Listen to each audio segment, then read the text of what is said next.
To access your parent portal into Infinite Campus, you want to go to the website myportal.rdale.org.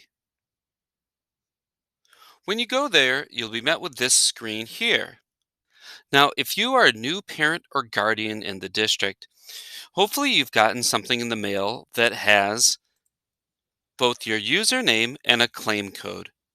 So if you've gotten that in the mail, you go ahead and you click on the new parent claim account and you put in your username and claim code and go through those steps to get into your parent portal account, which has infinite campus access.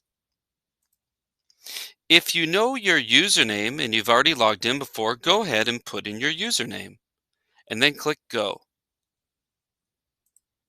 If you know your password, go for it and put in your password and you'll be into your parent portal and have access to many different programs that can help you.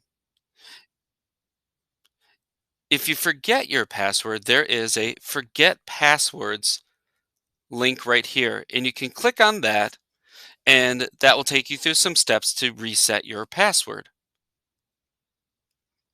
If you're having any problems with this password step or with remembering your username, what you can do is email registrar@rdale.org and they can help you with your username and password and with getting logged into your parent portal.